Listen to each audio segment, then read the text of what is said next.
Miguel Escribano, como sabéis, no necesita presentación porque la mayoría de los que estamos aquí lo conocemos, ha trabajado y sigue trabajando como miembro del proyecto de investigación Leibniz en español. También es miembro del proyecto Autonomy, desarrollando la autonomía más allá del individuo, que tiene su sede en el País Vasco. Él realizó su tesis doctoral en la Universidad de Granada hace poco, en 2016, creo, con el título Complejidad y dinámica en la filosofía natural y la metafísica de Leibniz, dirigida por Juan Antonio Nicolás. Y posteriormente, este trabajo de investigación doctoral se publicó en Nova Leibniz, lo tengo aquí, Complejidad y dinámica en Leibniz, un vitalismo ilustrado, que yo os aconsejo, es un libro que yo leí, y os aconsejo que le echéis un vistazo. Ahí hay una parte de la tesis, no está la tesis completa. Aparte de ello, como sabéis, bueno, él se ha dedicado fundamentalmente al pensamiento de Leibniz, a la filosofía natural de Leibniz y a las relaciones, por ejemplo, de este pensador con la filosofía experimental inglesa, con los adelantos que se produjeron en el siglo XVII en el ámbito de la química. Ha sacado últimamente algunos artículos bastante interesantes sobre este tema. No me entretengo, le doy la palabra a él, que va a hacer un comentario sobre uno de los textos, sobre el texto escogido de Leibniz, que se titula Dudas o cómo al autor le gustaría considerarlas, observaciones relativas a ciertas afirmaciones de la teoría médica vera. Este es el título del texto de Leibniz que él va a comentar. Adelante, Miguel. Vale, muchas gracias, Manolo, y gracias también a Juan Antonio por haber pensado en mí como participante de esta nueva temporada del seminario vinculado a la Cátedra Leibniz en su versión online. Gracias también a los organizadores o miembros, ¿no?, que hace que estas sesiones sean posibles, a José Antonio y a Ana Ramírez, ¿no? Como has dicho, ¿no?, voy a hacer, ¿no?, una breve presentación, espero que no más de media hora, de lo que sería el texto que tocaría un poco, ¿no?, analizar, discutir, comentar para esta sesión de hoy, que es los textos que escribió Leibniz en el contexto de la controversia con el médico vitalista George Stahl. Y a continuación, pues bueno, espero que quede tiempo suficiente, al menos más del acostumbrado, ¿no?, para que la gente que está conectada, muchos de los cuales están, digamos, son más versados que yo tanto en lo que son los temas que tratan este texto como el Leibniz, ¿no?, pues participen, ¿no?, y todos podamos sacar el máximo provecho, ¿no?, de lo que es el seminario. He preparado, ¿no?, una pequeña presentación en PowerPoint, a ver si puedo compartirla. Un segundillo. Creo que se verá ahora, ¿no? Sí, se ve. Vale, pues voy a iniciar la presentación. Sí, mira, pues a mí sí me mantiene las ventanas del vídeo, ¿no? Sí, genial, entonces. Sí, comparto solo la presentación. Yo no sé si Óscar lo que hizo fue compartir, no sé, todo el escritorio, no estoy seguro. O igual es que Zoom ha mejorado la plataforma, no sé. Bueno, pues como os digo, voy a hacer una breve presentación de lo que es la controversia. Los textos de Leibniz son los que teníamos un poco asignados para esta sesión. Perdonad que sean unos textos un poco más extensos de lo habitual. Pero bueno, yo creo que son textos que casi todos conocemos y casi todos, ¿no?, hemos un poco leído, ¿no? Voy a seleccionar lo que serían lo que son los temas principales y algunas ideas centrales en torno a las que versa la controversia, ¿no? La idea, o digamos el objeto central de controversia, podríamos decir que es la medicina. Como la medicina es comprendida, ¿no?, por Leibniz, y cómo es comprendida por Stahl, ¿no? El objeto de la medicina es el cuerpo, ¿no?, el organismo, y la distinta concepción que tienen del organismo, tanto Stahl, una concepción vitalista, veremos en qué sentido, como Leibniz, una concepción mecanicista, como veremos también, ¿no? ¿En qué sentido? Pues esta diferencia, en tanto que ambos entienden la idea de organismo, determina la idea en la que conciben también la medicina, ¿no? Una que será la medicina vital, por parte de Stahl y la escuela de Halle, y otra que sería la medicina racional, ¿no? Entonces, ese es un poco, ¿no?, lo que es el núcleo de la discusión, ¿no?, lo que es cómo ambos autores comprenden la medicina y cómo ambos autores comprenden la idea de organismo, ¿no? Y ambas, hemos visto, están relacionadas, ¿no? Esta controversia, como sabéis, como ya desde hace ya un tiempo, ¿no?, se viene un poco, ¿no?, publicitando, ¿no?, es de vital importancia también en la historia de la biología. Pues, digamos, son los primeros textos en torno a los cuales se conceptualiza la idea de organismo, una idea central, ¿no?, para la biología. Mi breve presentación o mi presentación tiene 4 partes. Primero, digamos, contaré brevemente lo que es la historia de la controversia. Después analizaré algunas ideas centrales del texto de Stahl, la teoría médica vera, ¿no? ¿Qué entiende Stahl por vida? ¿Qué entiende por cuerpo vivo? ¿Qué entiende por movimiento vital? Como que es, digamos, como conceptualiza la dinámica del cuerpo vivo. Y por último, digamos, cómo entiende la medicina, ¿no? Aquí ya, en vez de Stahl, pues daré un paso un poco como a citar algunos fragmentos del texto de Leibniz que teníamos para hoy, donde Leibniz identifica bien la diferencia entre medicina vital y medicina racional, ¿no? Después pasaré a ver el texto de Leibniz, las versiones, lo que son, ¿no?, ya os digo, un poco las ideas principales, ¿no?, en torno a cómo entiende él la medicina y cómo entiende él, ¿no?, la idea de organismo, ¿no?, que veremos en el último apartado, ¿no?, un poco lo que he querido separar, porque ahí, digamos, introduciré también algunos otros elementos correspondientes a otros textos, ¿no?, algunos más conocidos que otros. Miguel, Sí, si estás pasando la diapositiva, a nosotros solo se nos ve la primera. Creo que es porque has puesto pantalla completa en la presentación. Nosotros estamos viendo todavía la primera. No veis las siguientes, ¿no? No, estamos todavía en la portada. Es un poco raro porque, a ver, en realidad, espera, a ver, lo he cambiado. Entonces, ¿qué es lo que tengo que compartir? Bueno, voy a compartir, si queréis, esto directamente todo, aunque no vea el vídeo. ¿Ahora lo veis? Ahora sí. Ahora sí, ¿no? Sí.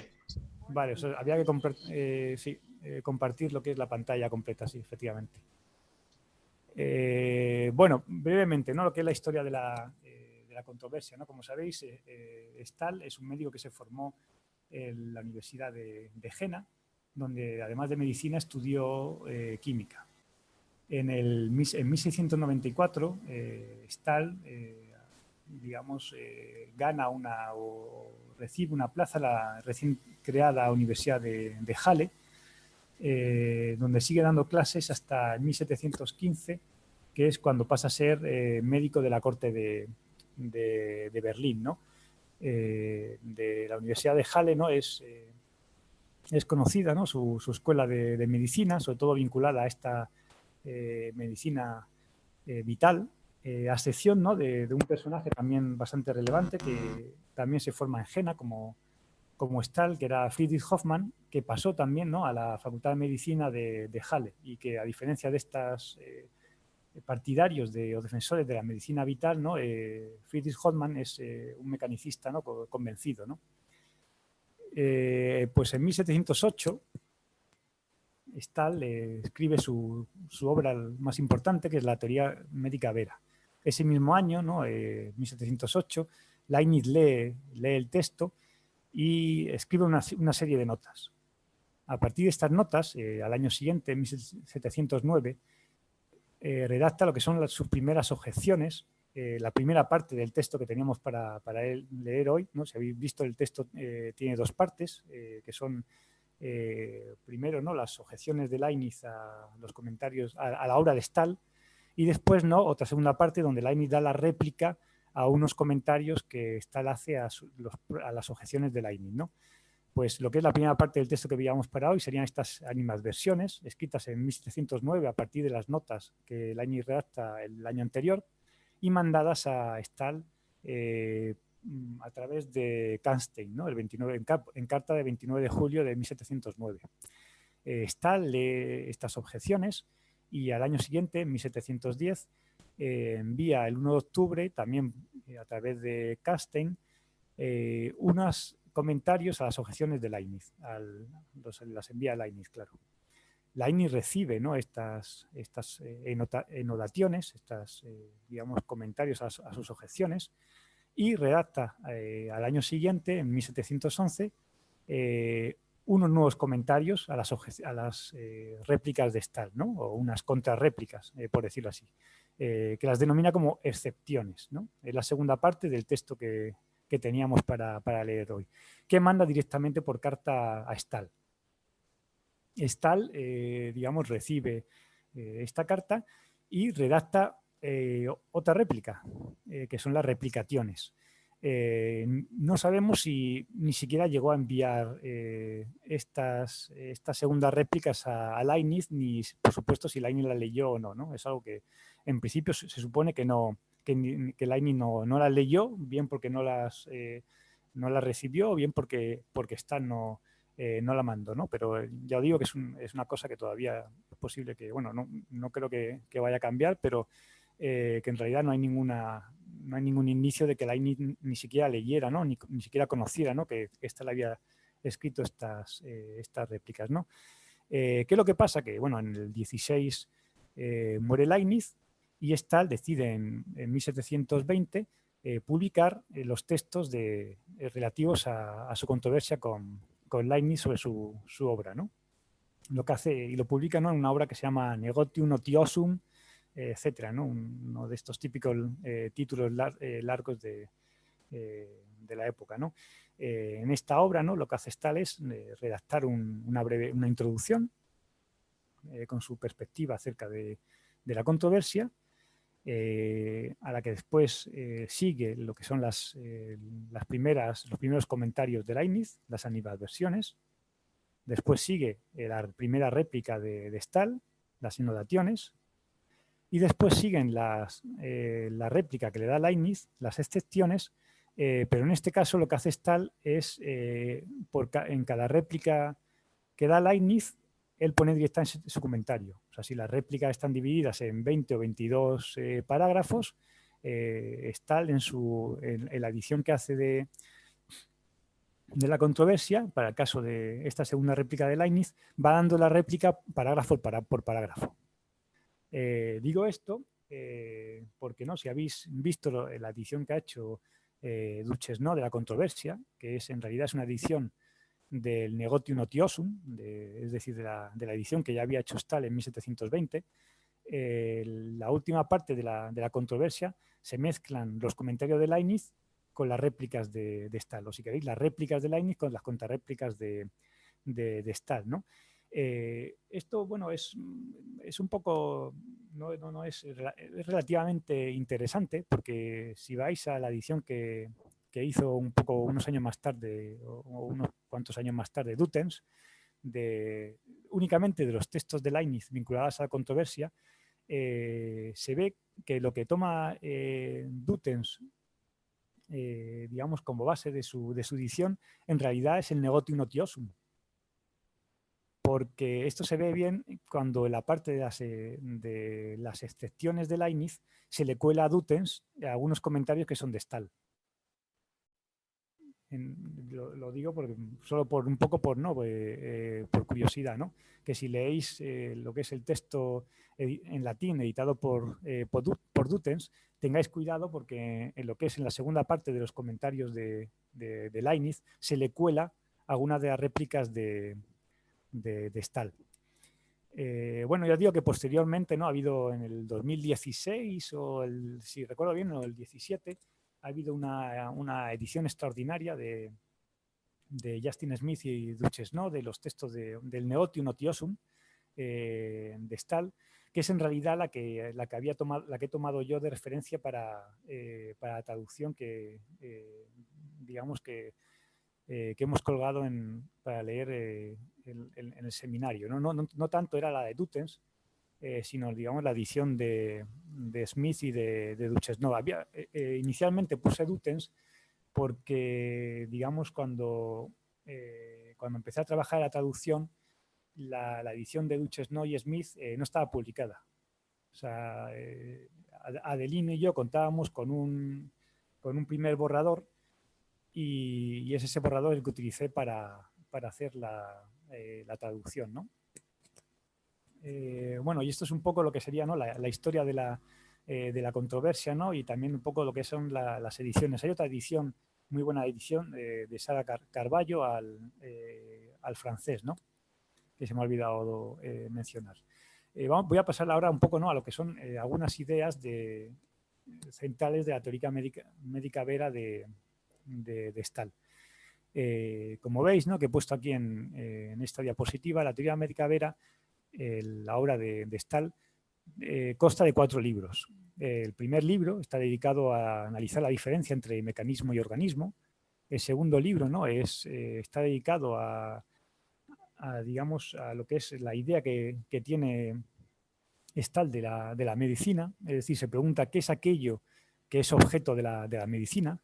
El tercer libro es donde Stahl un poco, ¿no?, digamos, analiza o desarrolla su teoría de los cuerpos compuestos, y analiza, ¿no?, los organismos en el contexto de la teoría de los cuerpos compuestos, los MISTI, ¿no?, y en el último punto, ¿no?, hace una justificación de su trabajo. Lo que hizo Leibniz en sus comentarios es lo que son, sobre todo, ¿no?, se ve bien en las primeras anotaciones que hace, las primeras notas que toma de la obra de Stahl, es centrarse en los 3 primeros libros.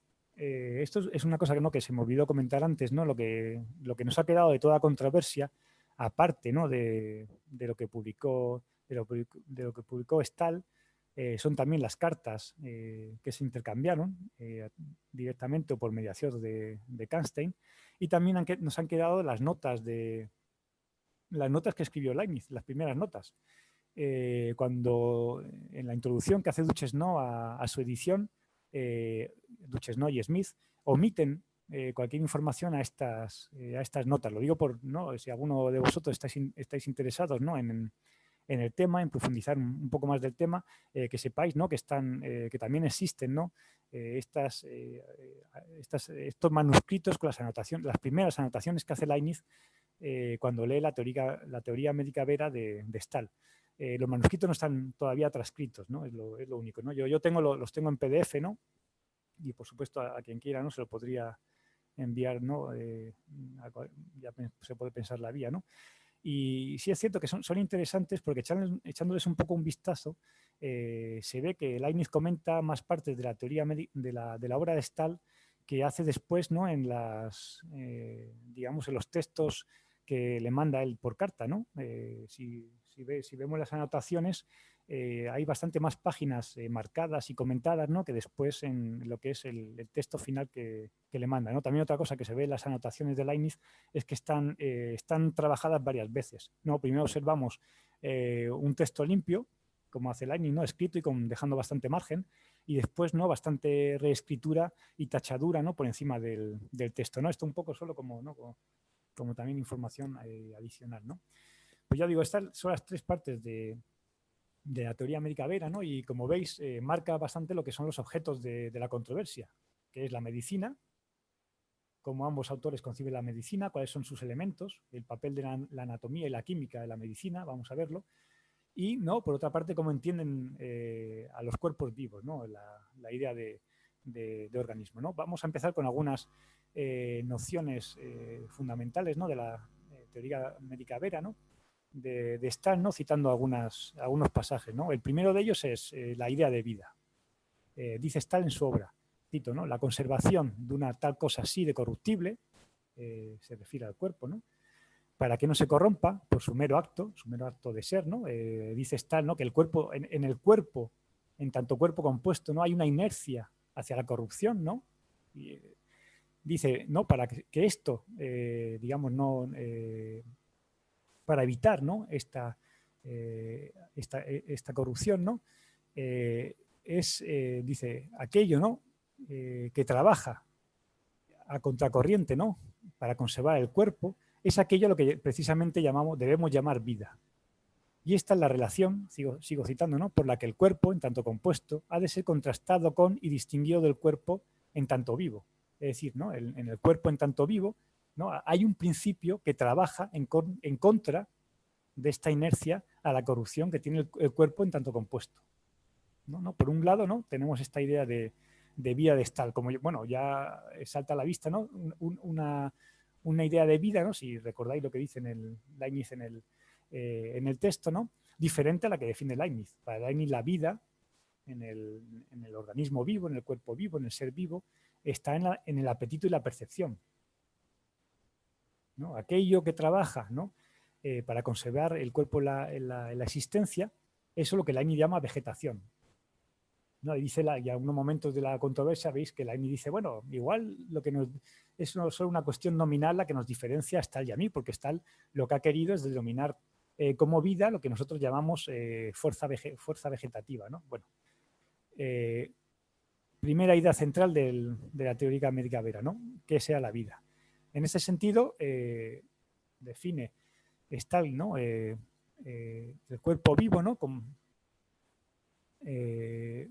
no, vamos a ver, ¿no?, como no, digamos, la dinámica del cuerpo vivo a través de esta idea de movimiento vital. El movimiento vital, que es el movimiento, ¿no?, cuyo objeto es contrarrestar la inercia y la corrupción que tiene el cuerpo vivo como cuerpo compuesto, ¿no? Este movimiento vital, nos dice Stahl en esta cita, es dirigido y ejecutado directa y únicamente por la acción del alma, ¿no? En contra, como habéis visto en el texto de la controversia, ¿no?, de Leibniz, en la que Leibniz dice que en realidad no hace falta que el alma intervenga para nada, sino que el propio mecanismo del cuerpo vivo, ¿no?, es capaz de dar cuenta, ¿no?, de esta conservación de la maquinaria en la existencia, ¿no? Para Stahl no.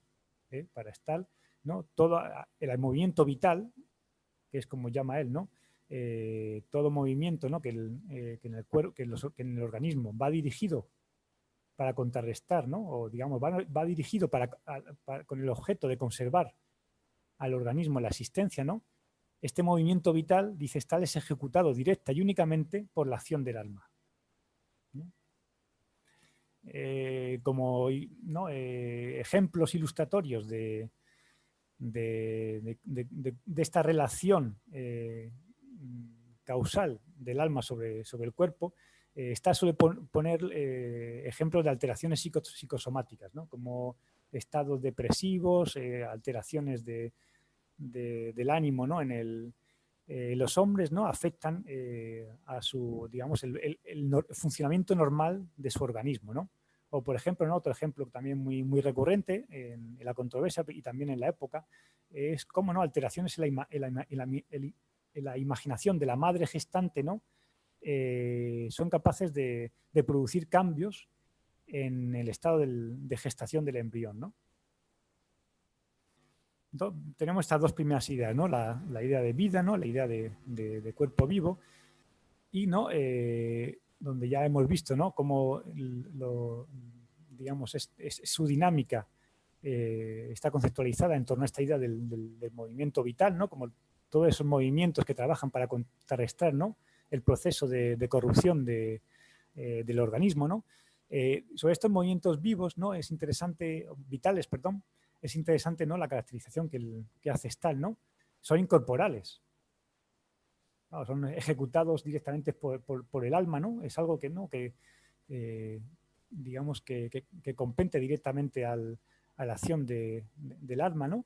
Dice que son incorporales o inmateriales, que varían en duración y en intensidad, y que se encuentran organizados en torno al cumplimiento de fines, ¿no? El fin supremo, hemos visto, es el de la conservación del organismo en la existencia. Dice también, y esto es también interesante, ¿no?, que estos movimientos vitales son de dos tipos. Unos lo denomina como logos, son movimientos vitales que no son conscientes, también los denomina instintos racionales, y se refiere con ellos a la nutrición, la secreción, circulación, excreción, reproducción y regeneración. Y por otro lado, ¿no?, otro tipo de movimiento vital son los que llama logismos, que son movimientos vitales conscientes. Hace referencia, ¿no?, a aquellos movimientos que están relacionados con la voluntad, con los sentidos, con los afectos, con la imaginación y con los razonamientos, ¿no? Remarco que todos ellos son movimientos vitales, o sea, son movimientos ejecutados única y directamente por el alma. En lo que es la comprensión de los organismos, es también interesante, ¿no?, esta distinción que hace Stahl en torno a comprender una comprensión a posteriori y una comprensión a priori, ¿no? Lo que dice Stahl es que cuando describimos mecánicamente un organismo, lo que estamos dando es una comprensión a posteriori de él. Pero estamos dejando de lado toda una dimensión que hay que incluir en la comprensión del organismo, que es su comprensión a priori, ¿no? Desde esta perspectiva, ¿no?, digamos, estamos considerando, ¿no?, digamos, lo que es el conjunto de los movimientos vitales en tanto resultan ordenados e integrados funcional y teleológicamente, ¿no?, a través de un principio de comprensión, ¿no?, que es el alma, ¿no? Por lo tanto, estas dos, digamos, dimensiones de comprensión de los organismos que digamos que destaca Stahl, ¿no? Otra cosa, ¿no?, también interesante de la obra de Stahl, un poco, ¿no?, en lo que sería el contexto de los organismos y la doctrina de los cuerpos compuestos, es una cierta clasificación que hace de los cuerpos con orden a distinguir lo que es el organismo de lo que es el mecanismo, ¿no? Viendo un poco, ¿no?, lo que es esta clasificación, nos diferencia entre lo que es un mecanismo, que dice que es un cuerpo que es reducible en términos mecánico-geométricos, distingue el mecanismo de lo que es un artefacto, dice que el artefacto sería un mecanismo que cumple una determinada función. El ejemplo, ¿no?, es el reloj, ¿no?, para entender lo que es el reloj. Es interesante también, o digamos es necesario, digamos, llevar a ese mecanismo al contexto en el que ese mecanismo, digamos, cobra sentido, ¿no?, en el contexto pragmático en el que el reloj cobra sentido, ¿no? En este sentido, aquí esto es lo que marca la diferencia, ¿no?, entre el mecanismo y lo que sería, ¿no?, un artefacto, ¿no? Después diferencia lo que es un mero artefacto, lo que es un autómata. Para Stahl, un autómata sería un artefacto funcionalmente autónomo, es decir, que ya no es necesario recurrir a un contexto, ¿no?, un contexto más amplio para entender la función que cumple, como sería en el caso del reloj, y su función de dar la hora, ¿no?, por ejemplo, ¿no?, sino que es suficiente con, digamos, atender a lo que es la relación que existe entre las partes en el artefacto y la relación de esas partes con el todo, ¿no? O sea, en ese sentido, digamos, hay una cierta autosuficiencia del autómata que no se ve cumplida en el artefacto, ¿no? Y por último, ¿no?, habla también Stahl, o diferencia Stahl los organismos, y digamos que lo define como el cuerpo vivo, ¿no?, en el sentido en el que hemos visto antes, ¿no? Dejo aquí, ¿no?, solo apuntado, ¿no?, digamos el problema, ¿no?, si en este sentido, ¿no?, podría reducirse la comprensión del organismo bajo, ¿no?, la idea que tiene Stahl como un artefacto animado, es decir, ¿no?, como un mero mecanismo, ¿no?, al cual, digamos, le hemos insuflado una dinámica a través de un determinado principio que sería el alma, ¿no? Que lo dirige y lo manipula como un instrumento, ¿no? Esto es un poco sentido porque, digo, esto creo que es interesante, ¿no? Porque, ¿no? Si digamos, un poco es lo que esta clasificación de los cuerpos nos daría a entender, en realidad no está tan claro, ¿no? Porque uno de los puntos donde hace más hincapié Stahl, ¿no? en este problema que analiza, ¿no? en relación, ¿no? a los organismos y los cuerpos compuestos, es en qué medida un organismo puede considerarse como un autómata animado, ¿no? Aquí como autómata animado, ¿no? O autómata vivo, ¿no? Es cierto que está pensando, ¿no? en algunas otras opciones vitalistas de la época, ¿no? En el sentido que consideran, ¿no? Parten de una comprensión mecanicista del cuerpo, ¿no? a la que añaden determinadas facultades y determinadas potencias, ¿no? que estarían accionando, digamos, la funcionalidad de las partes de ese organismo, ¿no? Por eso digo que no está tan claro, ¿no? Además, es interesante también por otro punto, ¿no? Aunque bueno, esto no se sale un poco, ¿no? de la discusión, ¿no? Quizás podemos volver un poco más adelante, ¿no? Para no entretenerme, ¿no? Porque sí, lo dejo un poco de lado para no extenderme por aquí, ¿no? Entonces, ¿no? hemos visto un poco, ¿no? Lo que es la idea de vida, la idea de cuerpo vivo en Stahl, ¿no? Un poco también, ¿no? Lo que sería, ¿no? La dinámica de los cuerpos vivos en torno a esta idea de los movimientos vitales, ¿no? Y esta clasificación de los cuerpos en las que Stahl está diferenciando lo que es un organismo de lo que es otro tipo de cuerpo compuesto, sea mecanismo, sea artefacto y sea, ¿no? autómata, ¿no? Sobre todo pensando en cómo antes ha definido la vida y el cuerpo vivo. No, un poco, ¿no? Pensando, ¿no? en este contexto en el que Stahl y Leibniz están comprendiendo, ¿no? la vida, ¿no? y el organismo, se diferencia lo que sería la medicina vital, que es, digamos, la corriente de esta disciplina en la que estaría un poco, ¿no? incluido Stahl, y la medicina racional, ¿no? Voy a citar algunos fragmentos de los textos de Leibniz que teníamos para leer hoy, porque creo que, digamos, ellos mismos ilustran lo que es la diferencia entre ambas formas de entender la medicina, ¿no? En la página 7, ¿no? del texto, ¿no? Cito, dice Leibniz, ¿no?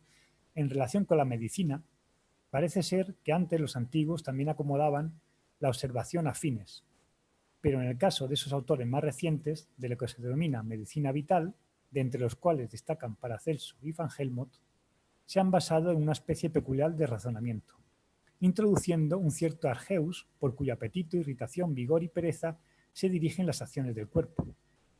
Pero lo que haya de cierto en esto concuerda con nuestro punto de vista, y no es necesario concebir algo en el cuerpo que no sea lo que contiene, lo que es contenido y lo que produce un impulso, ni invocar otros apetitos que los del alma, ¿no?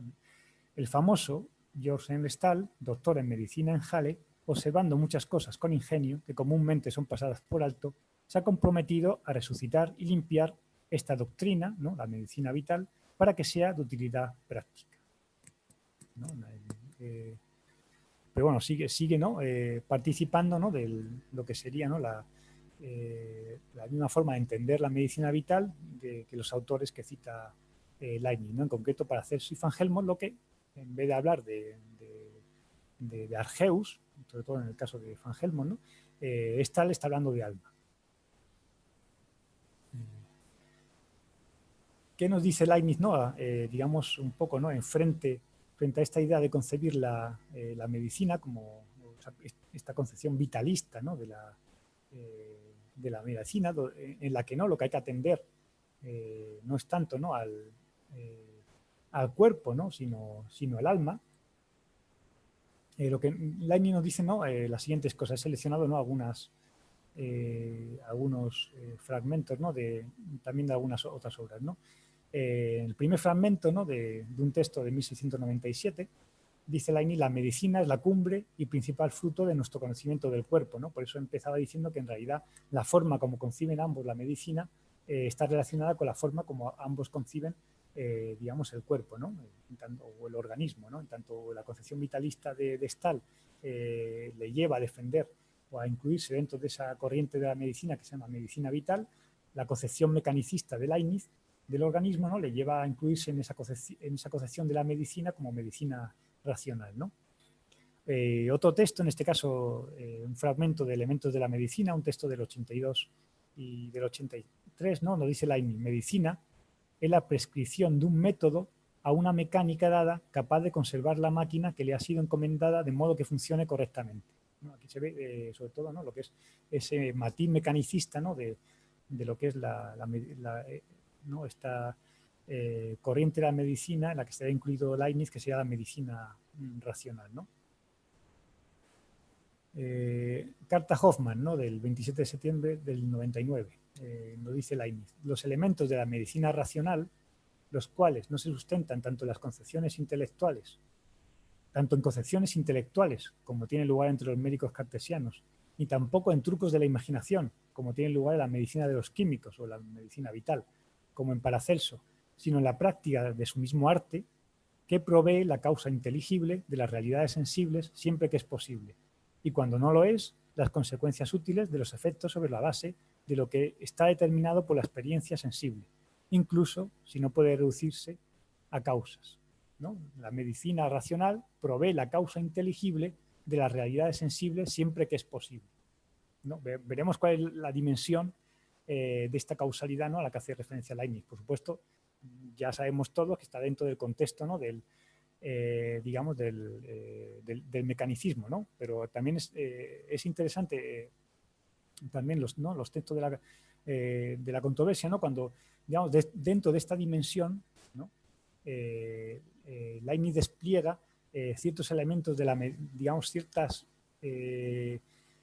¿cómo decirlo, ¿no? Ciertas dimensiones también, ¿no? Por llamar así, de la comprensión del cuerpo, que pertenecen a la química y a la anatomía, ¿no? Y que también son dimensiones de inteligibilidad del organismo, ¿no?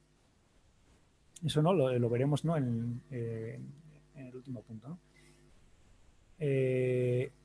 Dejamos aquí, ¿no? Lo que sería, ¿no? Un poco, ¿no? la parte de Stahl. Ya hemos visto qué entiende Stahl por vida, qué entiende Stahl, ¿no? Por cuerpo vivo, por movimiento vital, cómo diferencia Stahl el organismo del mecanismo, ¿no? Y otro tipo de cuerpos compuestos, y también, ¿no? Cuál era, digamos, la medicina, o, digamos, la corriente de medicina en la cual, digamos, está incluido, ¿no?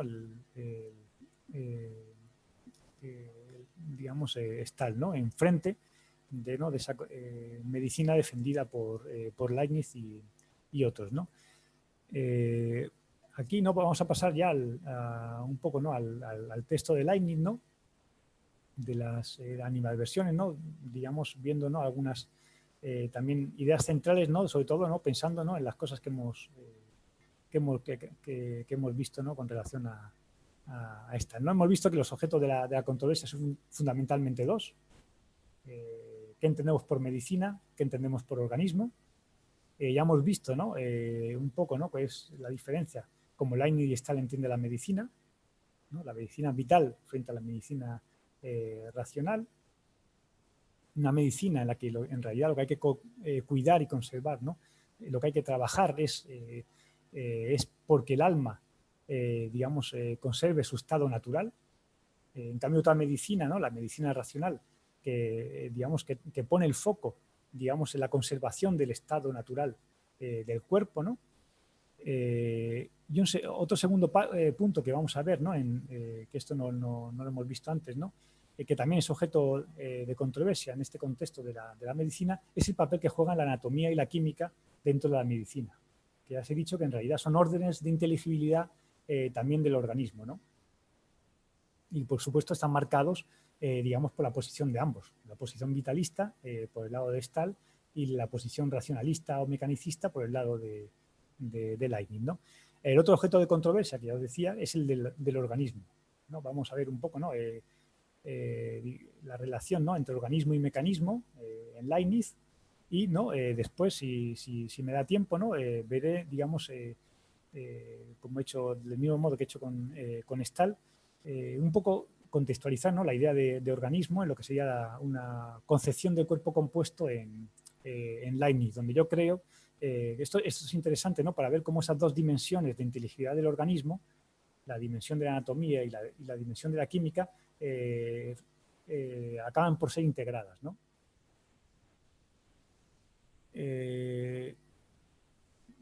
Vamos a empezar, ¿no?, leyendo este texto de las animadversiones, donde Leibniz habla, ¿no?, de esas dos dimensiones de la medicina racional que serían la química y la anatomía. Cito, ¿no? Dice: por este mismo método existe la esperanza de que muchas cosas puedan ser descubiertas en la economía animal y en la práctica médica, observando el movimiento de las partes y los fines de la naturaleza.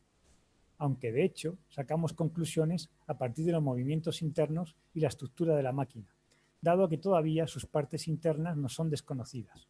Podemos conjeturar más fácilmente a partir de sus fines que de su mecanismo. ¿No? ¿Qué me interesa de este fragmento, ¿no? Me interesa un poco, digamos, el análisis que hace Leibniz de la idea de mecanismo o de organismo, que, como sabemos, ¿no?, en realidad son, digamos, idénticas, ¿no?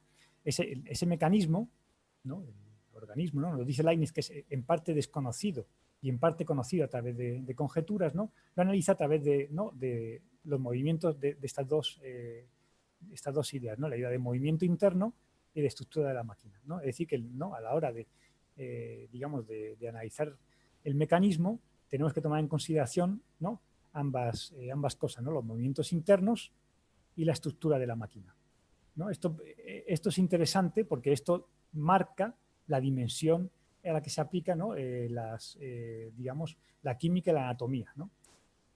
Volviendo a traer a colación, ¿no?, este esquema en el cual Leibniz, o con el cual Leibniz analiza el mecanismo, ¿no? El mecanismo podemos analizar o distinguir entre lo que es su movimiento interno y la estructura de la máquina, ¿no? Eso que Leibniz, en algunos fragmentos de la controversia, después, digamos, sintetiza en la idea de la fuerza de la estructura de la máquina, ¿no?, o la fuerza vegetativa, ¿no?, que es la fuerza capaz en el mismo organismo de cumplir las funciones vegetativas, es decir, la nutrición, la regeneración y la reproducción, ¿no? Leibniz, digo, analiza, digamos, esta fuerza de la estructura de la máquina, digamos, o la analiza en estas dos ideas, la idea de movimiento interno y la idea de estructura de la máquina. Pues justo, ¿no?, digamos, la química, ¿no?, es esa dimensión de inteligibilidad del organismo que se dirige a los movimientos internos del organismo, ¿no? Y en cambio, por su parte, la anatomía es esa dimensión de inteligibilidad del organismo que versa o que se dirige a la comprensión de la estructura de la máquina. Aparte de ambas disciplinas, ¿no?, de delimitación entre química y anatomía y que el papel que ellas cumplen, ¿no?, en la medicina, que está justificado, digamos, conceptualmente a través de este esquema, o al menos esta es la lectura que hago yo, ¿no?, podemos discutirlo luego, ¿no? Aparte de estas dos, digamos, disciplinas sobre las que más discute, ¿no?, Leibniz, o más hincapié hace Leibniz en la controversia, destaca también otra serie de disciplinas que ya son, digamos, están un poco entre ambas, ¿no? Algunas más cerca de la química, como la farmacia, ¿no?, otras más cerca de la anatomía, como la cirugía, ¿no? Y serían, digamos, todas ellas, ¿no?, en el contexto, por supuesto, ¿no?, de la medicina racional, ¿no?, es decir, de la medicina, ¿no? Vamos a ver, ¿no?, ahora por un lado, ¿no?, alguna cita con relación, ¿no?, a la química, y por otro lado, ¿no?, alguna cita, ¿no?, de las animadversiones de Leibniz con relación a la anatomía, un poco para justificar, ¿no?, este esquema que os propongo, ¿no? Miguel, disculpa que te interrumpa, simplemente para que haya luego tiempo para la discusión, habría que intentar terminar los próximos 5 o 10 minutos. Vale, pues entonces, nada, voy a terminar solo con, ya os digo, con un par de citas, ¿no? Para un poco justificar, ¿no? esta idea de la delimitación, ¿no? del campo de comprensión sobre el organismo que, digamos, que lleva a cabo Leibniz cuando diferencia entre, ¿no? la química y la anatomía, ¿no? Una química como dirigida al estudio, ¿no? Esos movimientos internos, ¿no? Y la anatomía, en cambio, aquella cuyo objeto es la estructura orgánica, ¿no? La estructura de la máquina, ¿no? Con respecto a la química, dice en la página 12 y 27, ¿no? En la página 70, el autor afirma correctamente que hasta ahora la química ha sido considerada más distante del objetivo de la medicina, que la anatomía. Yo preferiría, no obstante, que no se alejara demasiado, y aunque en efecto los diversos ácidos, álcalis, aceites tienen efectos muy diferentes, sin embargo, tienen muchas cosas en común, cuya observación extendería el camino de la química hacia cosas más cercanas de la medicina. Por supuesto, los cambios en los animales difieren en gran medida de los cambios en los vegetales. O tal vez existe algo en nuestro cuerpo que propiamente se corresponde a la fermentación por la que los vegetales son capaces de producir alcohol, ¿no? Cambios en los animales, habla de fermentación, ¿no? Habla un poco más adelante de los fluidos vegetales, ¿no? Todos esos movimientos internos, ¿no? A través de los cuales, ¿no? Digamos, el organismo cumple sus funciones o parte de sus funciones vitales, ¿no? Una de ellas, clara, es la de la nutrición, ¿no? Dice un poco más abajo, ¿no? Después de fluidos vegetales. En efecto, todos los cuerpos pertenecen a la química cuando son tratados no como estructuras, que sería el caso de la anatomía, sino en forma de masas. Con masas hace referencia, ¿no? A esas operaciones físicas, ¿no? Esas operaciones imperceptibles, también dice, ¿no? Insensibles, ¿no? A esos movimientos fluidos, ¿no? Esos fermentación, ¿no? Etcétera, ¿no? Esas operaciones químicas, ¿no? Que trabajan, ¿no? Por detrás de lo que, digamos, en ese continente estructural, ¿no? Que sería el organismo, ¿no?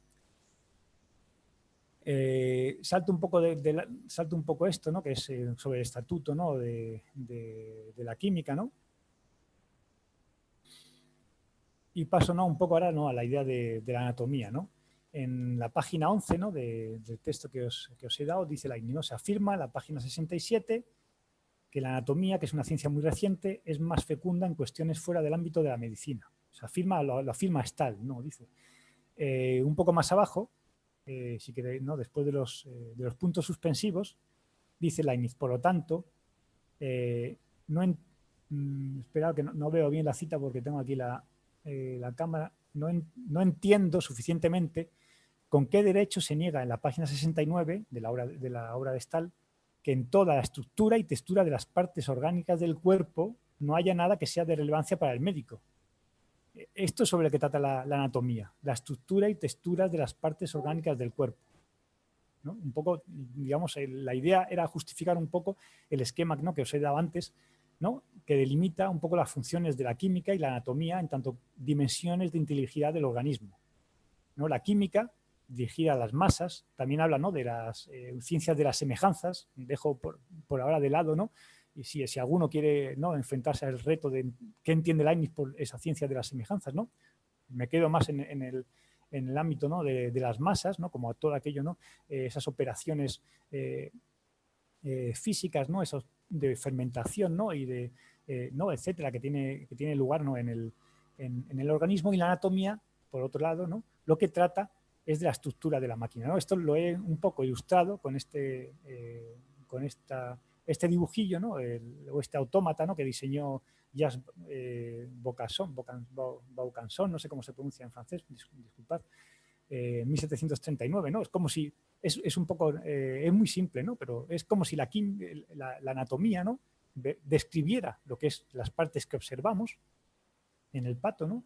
Los continentes, los diferentes órganos, y la química lo que viera es lo que pasa detrás, lo que pasa en esos continentes, ¿no? Todos los procesos, ¿no? En los cuales la comida, ¿no? es digerida, ¿no? Y se extraen los nutrientes, ¿no? Etcétera, etcétera, ¿no? Esto es demasiado simple, porque en realidad mi idea, pero lo voy a dejar aquí, ¿no? Es ver que en realidad para Leibniz la anatomía y la química están integradas y no pueden concebirse separadamente, ¿no? Para lo cual digamos, había que un poco, digamos, problematizar más la concepción o la idea de organismo y su equiparación al mecanicismo, ¿no? Sobre organismo y mecanismo, ¿no? Digamos, esto no voy a decir, ¿no? Más que leer, ¿no? Un poco esto, ¿no? Lo que he hecho en este cuadro, y ya con esto acabo, ¿no? Porque no puedo dejar, ¿no? He visto lo de la medicina y la química de la anatomía, y el otro punto de discusión es ya hemos visto, es el de cómo entender el organismo, ¿no? Hemos visto cómo lo hace Stahl. Voy a ver aquí, aunque sea brevemente, cómo lo hace Leibniz. En la parte izquierda del cuadro, lo que he puesto es, claro, toda, digamos, si queréis, vamos a leer lo que sería, ¿no? Las afirmaciones de Leibniz, donde no hay diferencia entre organismo y mecanismo. Es decir, ¿no? Un organismo es reducible, digamos, a términos mecánico-geométricos, y la parte derecha he puesto otras afirmaciones de Leibniz donde, por lo menos a mi entender, la cuestión no podría no ser tan clara. Pues así, podría ser discutible, ¿no? A la parte izquierda, ¿no? Dice Leibniz, todo organismo es en realidad un mecanismo, pero más exquisito, ¿no? Sabemos, infinitamente exquisito, ¿no? Eso es divino, como dice Leibniz, ¿no? Todo sucede en la materia mecánicamente. ¿Quién tiene por esto, no? Que todo es comprensible a través de la figura y el movimiento, a través de principios matemáticos, aritméticos y de la geometría, ¿no? Estas son las afirmaciones más fuertes que hace Leibniz, donde lo que dice es que no hay diferencia entre organismo y mecanismo, ¿no? Podría haber traído otras citas que hay también en la controversia, ¿no?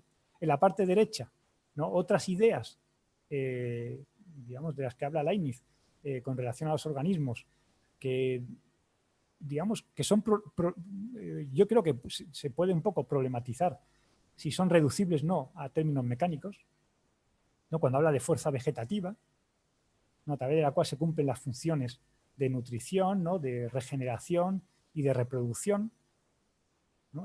Ya está integrando Leibniz, o introduciendo una finalidad, una teleología, ¿no? en los organismos, ¿no? De la que habla más, de la que, ¿no? Nos habla también la siguiente cita, ¿no? Esas causas finales particulares que aparecen en las máquinas de la naturaleza, ¿no? Que están dispuestas para cumplir un cierto tipo de operaciones, dice, preservarse a sí mismas y producir una copia de sí, ¿no? Y después, ¿no? Otras ideas, ¿no? Que nos aparecen, ¿no? En la controversia, como cuando habla de instintos, para hablar, ¿no? De esos movimientos vitales que son numerosos, oscuros, confusos y no notados por nosotros, pero que, ¿no? En principio para él son mecánicos, ¿no?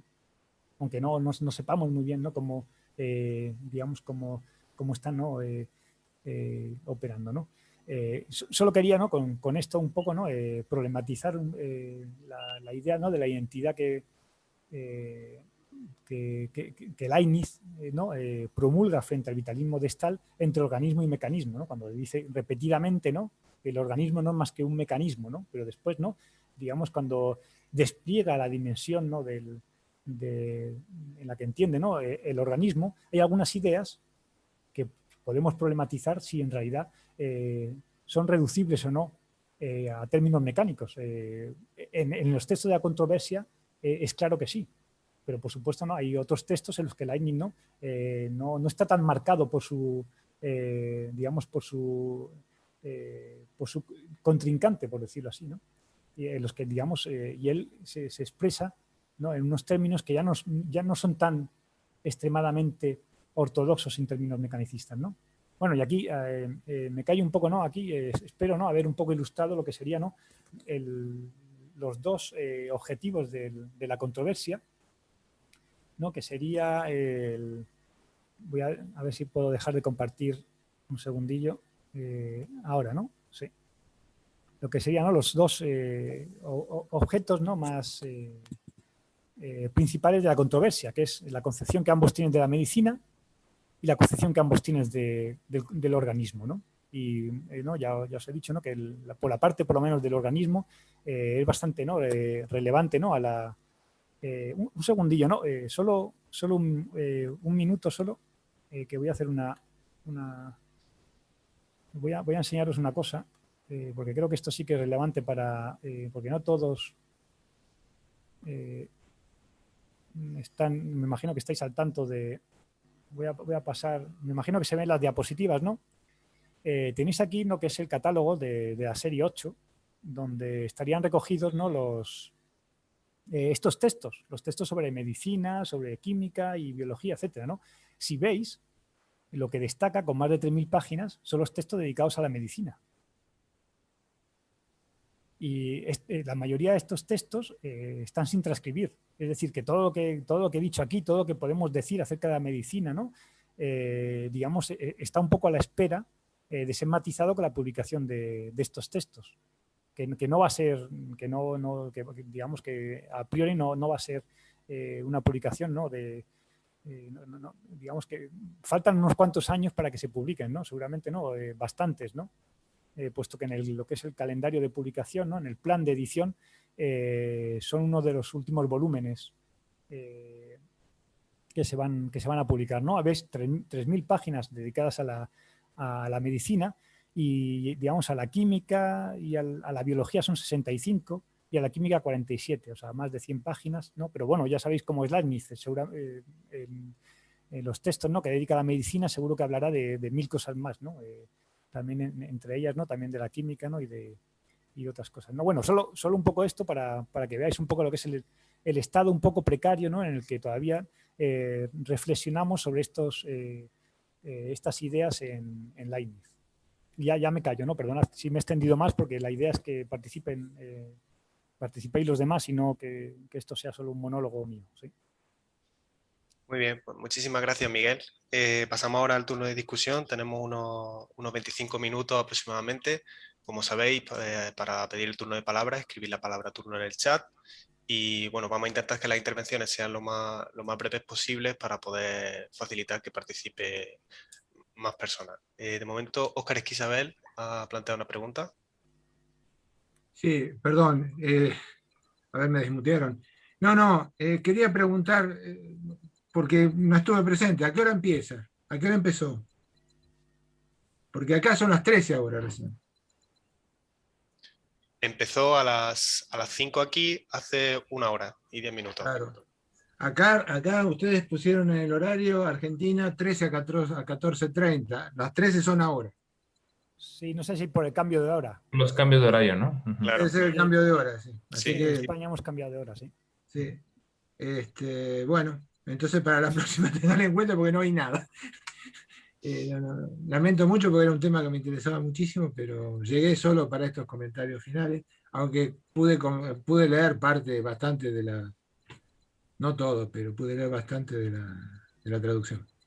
Disculpa, Óscar, no está actualizado la página, pero luego lo subiremos a YouTube la exposición. Claro, bueno, no, nada más, porque preguntas no tengo, porque, bueno, en fin, no hay nada. Igual quería decir que la traducción me gustó mucho, está muy bien, y que resulta Gracias, muy... Óscar, sí. Sí, todavía la trabajaré un poco, pero bueno, en Sí, principio... como recomendaciones tenés que mirarlo un poco más, porque no la confronté con el texto latino, pero hay algunas cosas que me hacen un poquito de... Vale, sí, yo a este respecto... Hay algunas partes muy duras que se ve que hay que confrontar otra vez. Hay una cosa más, nada más que eso. En el encabezado pusiste Dutens 2. Es 2.2, porque es sí. volumen 2, parte 2. Sí, porque empiezan a contar de cero las páginas, efectivamente. Sí. La parte 2 empieza de cero de nuevo. Sí, expliqué también un poco, ¿no? Que en realidad, ¿no? el texto que he cogido de base es la edición de Duchesnoy y Smith. Sí, me imaginaba. Porque sí, la de Dutens hay alguna errata, porque Dutens, digamos, pone algún fragmento que es de Stahl y se lo atribuye a Leibniz. Claro. Así pero que bueno, son cosas, sí, son cosas menores, vamos. Bueno, yo tengo la de Dutens, no tengo la de... Sé que está la de Smith y Duchesnoy, pero no la tengo. Sí, bueno, yo tengo la de la edición de Duchesnoy y Smith, ¿no? Si la queréis alguno, me podéis mandar un email y... Sí, después te la voy a pedir. Después te la voy a pedir. Está muy bien hecha la traducción, está muy bien y además es una aportación muy interesante. Gracias, Oscar. Muy bien, pues, gracias. El siguiente turno de pregunta que hay pedido de Juan Antonio Nicolás. Luego hay 2 turnos más pedidos. ¿Estás de momento muteado? Ahora. Sí.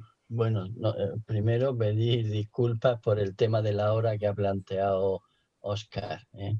Es verdad que los cálculos de las horas los hicimos al principio del curso y hace como un par de semanas o 3 en España cambiamos de hora. Y claro, ya se han quedado los cálculos que habíamos hecho a principio de año. Entonces eso ha sido un fallo de organización. Y lo siento, ¿no? Pero bueno, cambiaremos para las próximas, intentaremos calcularlo para el momento real, ¿no? Sobre lo que ha planteado Miguel, pues bueno, solo primero una aclaración. Yo pensaba que en el Negotium Otiosum estaban las primeras anotaciones de Leibniz, pero por lo que tú has dicho parece que no. No, en realidad, bueno, yo cuando lo que he explicado un poco lo que es la historia de la controversia, cuando Leibniz leyó el texto de Stahl, tomó una serie de notas, pero fue al año siguiente, trabajó sobre esas notas y redactó un texto aparte, que es el que envió, son los primeros comentarios que envía Stahl. Ya. Pero también tenemos el texto de las anotaciones de Leibniz, como hemos dicho, que además si se ve que comenta más partes de la teoría médica vera, ¿no? Y además es un texto, ya os digo, que está retrabajado, porque se ve que está tachado, que está reescrito al margen, ¿no? Y que también sería interesante, ¿no? Digamos que en el futuro, ¿no?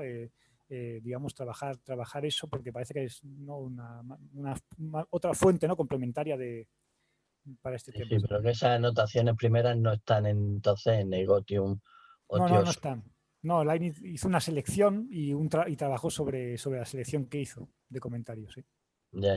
Ya digo que sobre eso, sobre la existencia de esas notas, no dice nada. En la edición de Duchesneau y Smith no se dice nada. A pesar de que ellos dicen que han trabajado con los manuscritos. No sé por qué emiten la existencia de estas notas. No sé exactamente por qué. Ya. Bueno, eso era solo una aclaración. Sobre lo que ha estado explicando, pues bueno, una pregunta rápida. Claro, ha resultado un Leibniz muy mecánico o simplemente mecanicista, ¿no? Y muy frontalmente opuesto al vitalismo que representaría la posición de Stahl, ¿no? La cuestión sería si efectivamente tú crees que Leibniz es tan netamente mecanicista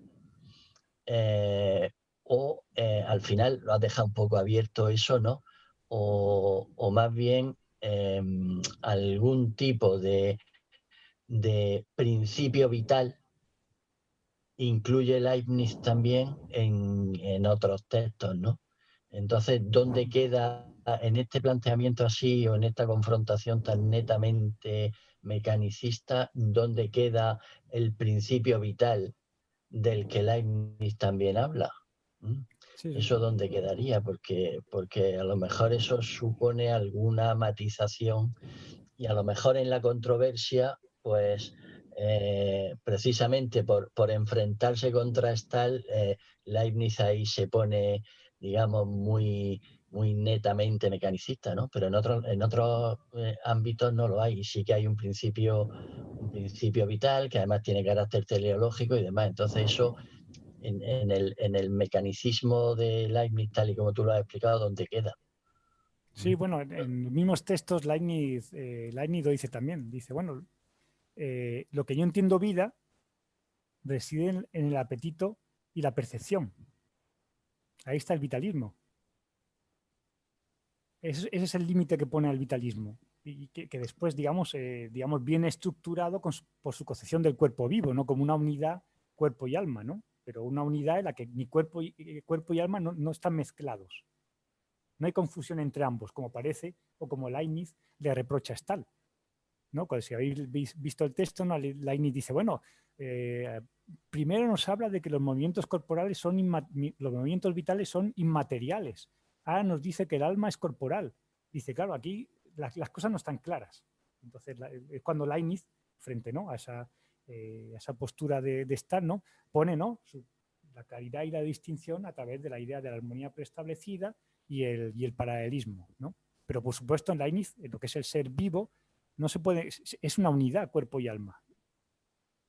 Pero la vida reside exclusivamente en la percepción y el apetito. Ahí está el límite.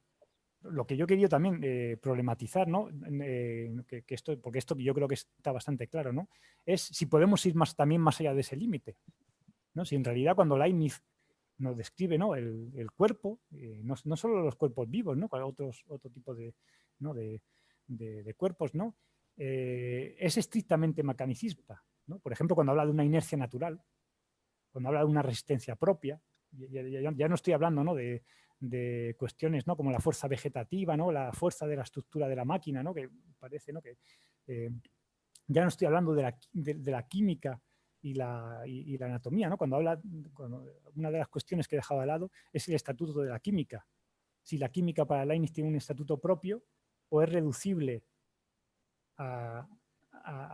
o transcribible o reducible, ¿no?, a la mecánica, a términos, digamos, mecánicos geométricos o matemáticos geométricos, ¿no? Y tiene alguna cita, ¿no?, donde habla de que hay principios generales de la química relacionados con, digamos, cómo interaccionan las sales, los ácidos, ¿no?, las bases, ¿no?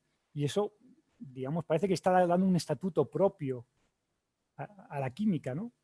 Es decir, una cierta realidad que no es convertible a mecánica, ¿no? A pesar de que hay otras citas que sí, donde es más claro a favor de esa conversión, ¿no? Pero digo que digamos, hay determinados fragmentos, ¿no? Y de esto muchos de vosotros sabéis mucho más que yo, ¿no?, donde la cuestión no es tan clara, pero ya no tanto a la cuestión, ¿no?, de la comprensión del ser vivo, digamos, como una unidad cuerpo y alma, ¿no?, sino a la comprensión misma del organismo, del cuerpo, ¿no? Que a pesar de que aquí está defendiendo que es exactamente, ¿no?, identificable organismo y mecanismo, ¿no? Hay otros fragmentos, ¿no?, en los que parece que suena algo más que mecanismo, ¿no? Pero entonces a lo mejor convendría, puesto ya a, digamos, a matizar con detalle, digo, frente a Stahl, en vez de plantearlo en términos de mecanismo frente a vitalismo, a lo mejor convendría introducir algún tipo muy peculiar de vitalismo en la concepción de Leibniz, que puede ser diferenciable del vitalismo no racional, digamos, de Stahl, ¿no? Sí. Sí, claro, estoy de acuerdo contigo, vamos. Lo que está claro, lo que no sería Leibniz es un vitalista animista. Claro. ¿No? En el sentido en el que, digamos, haría que el alma manipulara el cuerpo, ¿no? Bien convirtiendo el cuerpo en espíritu, bien convirtiendo el alma en algo corporal, ¿no? O sea, no hay, ¿no? Ahí está la unidad, cuerpo y alma, ¿no? Y ahí está el modo como Leibniz intenta explicar su relación, a través de determinadas estrategias. Claro, de esa totalidad es de la que Leibniz dice que hay un principio vital y lo dice así. Entonces, otra cosa es que no sea el alma de Stahl, digamos, o lo que entiende Stahl por alma, ¿no? Pero eso sería conveniente diferenciarlo bien. Porque por otro lado, Leibniz tiene discusiones con otros tipos de mecanicismo también. Sí, por eso digo que la frontera en realidad no es tan clara y distinta, ¿no? Bueno, hay 4 turnos de palabra pedidos ahora mismo. El siguiente es de Daniel Castro. Ahora. Muy bueno, Miguel. Hola, Daniel, sí.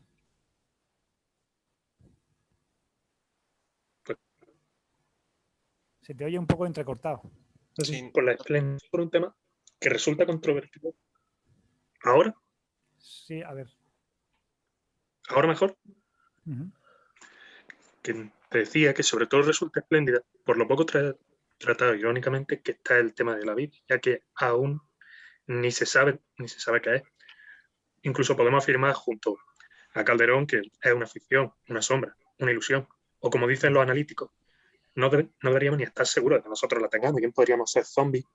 O un ejemplo que me parece más preciso, que es el caso del turco, una especie de humanoide, un homúnculo de madera, que se hizo famoso a principios del 19 por haber ganado al ajedrez tanto a Franklin como a Napoleón. Y más aún cuando la contrastamos con un maestro de Leibniz como es Descartes, que si ya le parecería alucinante que consideramos a una cosilla como la célula como unidad viva, cuando se entere que hay gente que incluso discute que los virus estén vivos, a ella alucina. Y sobre todo me parece muy interesante por la relación que saca con respecto al cuerpo, que es de respecto a donde voy, donde quiero plantear mis dos preguntas. La primera es si la vida se expresa de igual manera independientemente del cuerpo, es decir, entre las personas, entre las especies. Y la segunda, en el caso de que si lo fuera, ¿cuál sería el límite para decir que un cuerpo alberga vida? Porque quizás suene oscuro y romántico, pero para mí una idea la posee. O incluso el turco, que resulta que tenía más vida de la que creíamos, porque el truco consistía en que había un enano dentro que jugaba a través de un sistema de espejos. Esas son mis cuestiones. Sí, gracias, Daniel, ¿no? Digamos, la verdad es que son cuestiones interesantes, ¿no? Y la respuesta, ¿no? Sobre esas cuestiones es que, bueno, Leibniz nos da una digamos, una diferenciación, ¿no?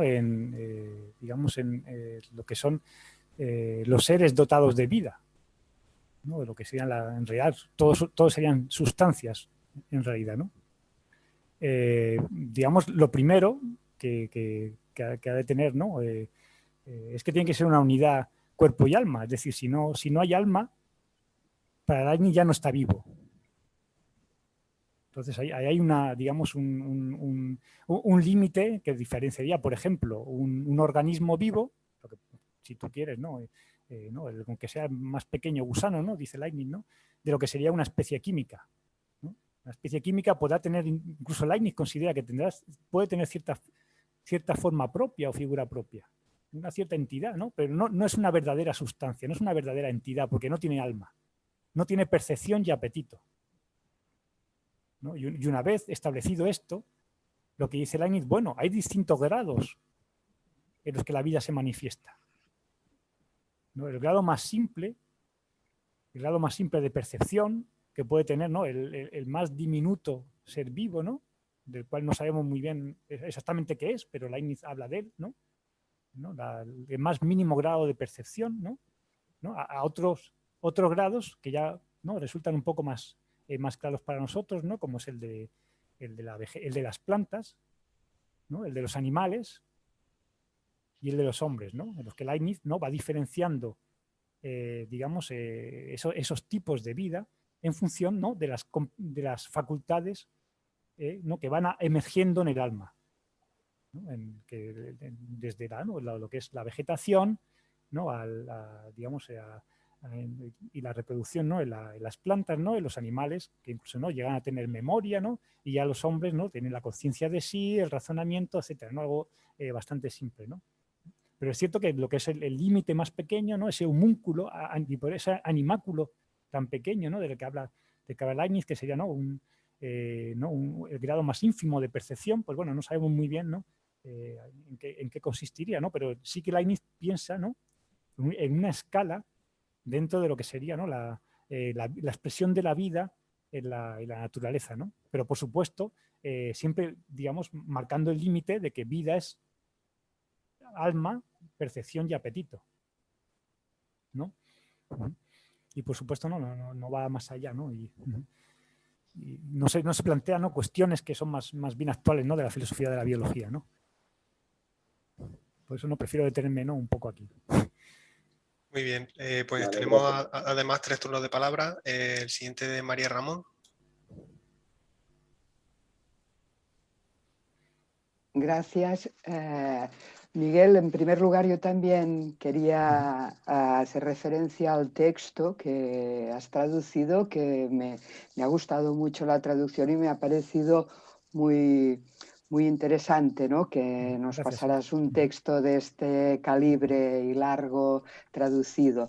Y a mí me ha pasado un poco como a Juan Antonio, que cuando he visto el planteamiento de tu interpretación con esa distinción entre la concepción vitalista del uno y mecanicista de Leibniz, me he quedado un poco perpleja porque yo creo que sí, con lo que has dicho al final estoy de acuerdo, que no se puede catalogar como tal simplemente a Leibniz.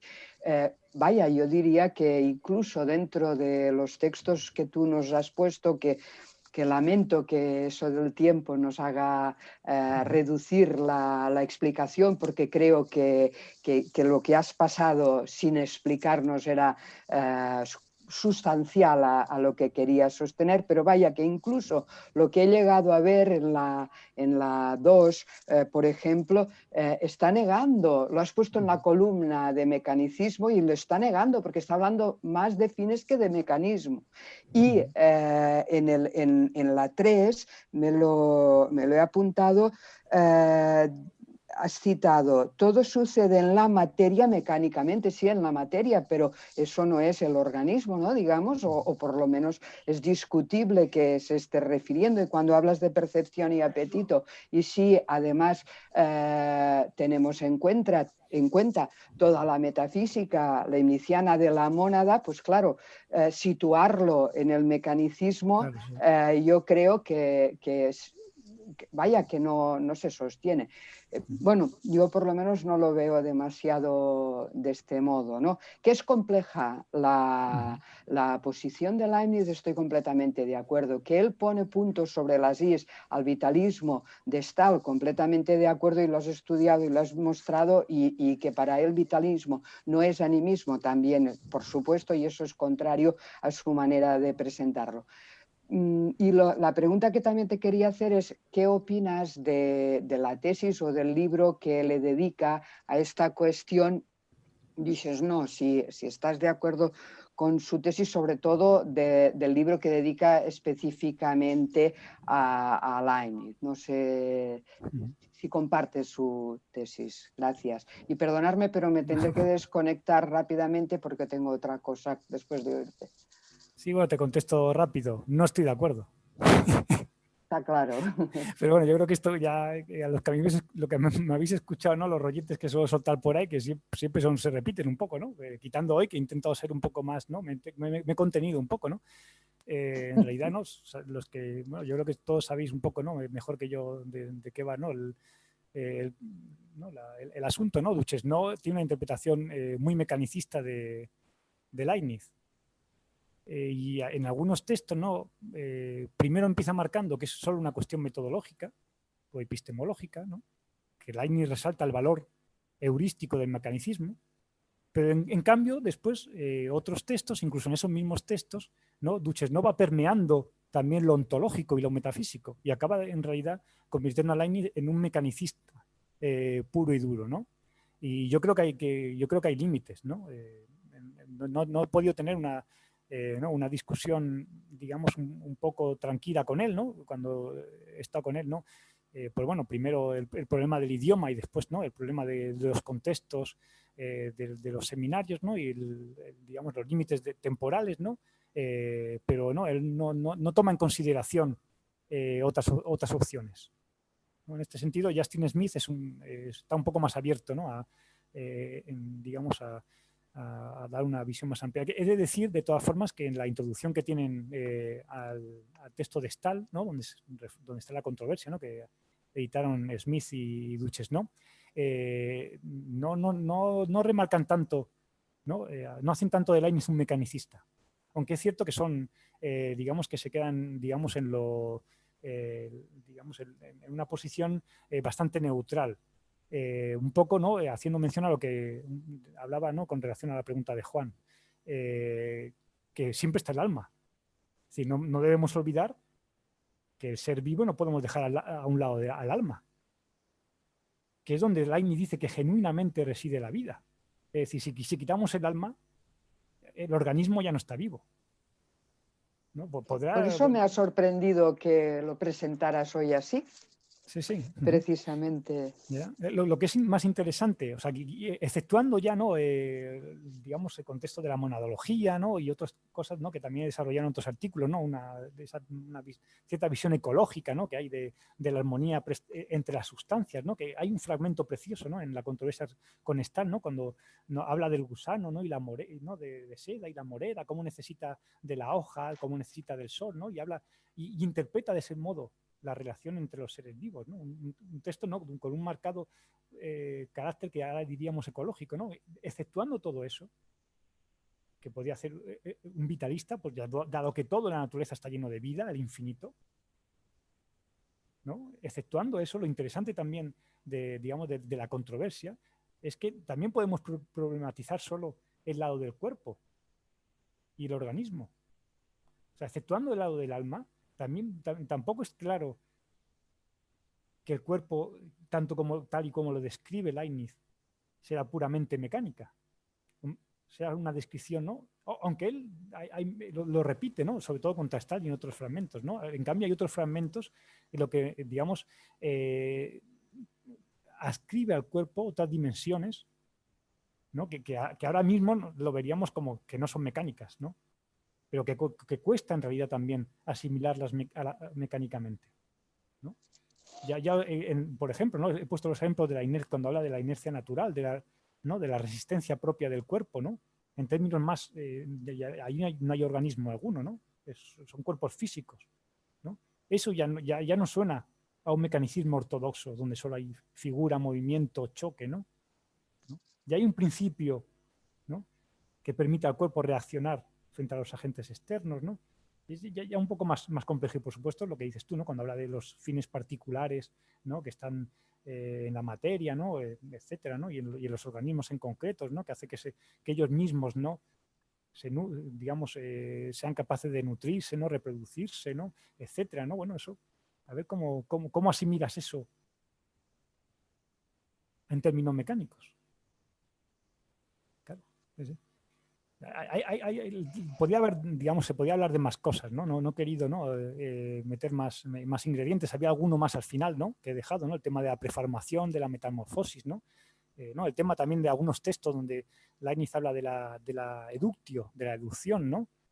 Para explicar el origen de cualidades y de formas, no solo para las especies químicas, también para los organismos, ¿no? Y pone un contraejemplo, que es el ejemplo de un tejido, ¿no?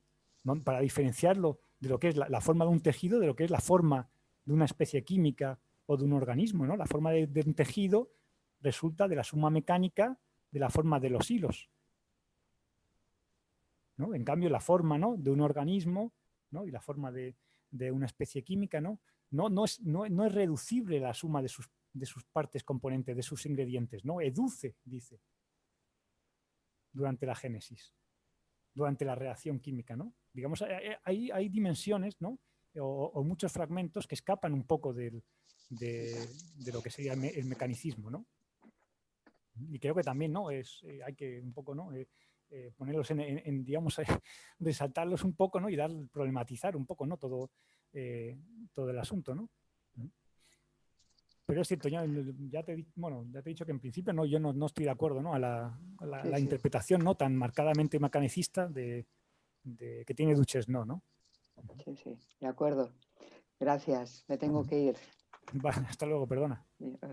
Hasta luego, María. Tenemos los dos últimos turnos de palabra. El primero que he pedido de Óscar Esquisabel. Está silenciado, Óscar. Que muchas gracias por darme, aunque no, lamento muchísimo, digo de nuevo, no haber presenciado, porque es un tema que me interesa mucho, aunque te voy a confesar que no me he dedicado mucho al tema de la vida y de la filosofía del organismo en Leibniz. Aunque considero que es uno de los aspectos que, bueno, ahora se le está dando relevancia, pero es uno de los más descuidados y me parece que es el más importante. Yo creo que es el tema más importante de la filosofía de Leibniz, el tema de la vida y el organismo. Yo querría hacer algunas puntualizaciones, sobre todo para dar lugar a las respuestas, Miguel. La primera es lo que me confirma algunas cosas, es la masa de escritos de medicina que hay sin tratar. Y considero que es uno de los aspectos que también muy descuidados y uno de los más importantes de la EMIS. Es una inferencia que yo hacía a partir de lo que él dice en los proyectos de las enciclopedias. Porque uno de los temas, y la creación de sociedades científicas, que es con lo que estamos tratando junto con Manuel, con la edición del volumen 3. Porque en todos los proyectos de la enciclopedia y en los proyectos de sociedades, la medicina ocupa un papel central. No ocupa un papel marginal, del cual habla casi al final. No, no. Uno de los objetivos de la fundación de sociedades es ni más ni menos que el mejoramiento de la medicina. Que lleva consigo otras cosas, ¿no? Como por ejemplo, porque él era consciente de que la química era importante para la medicina.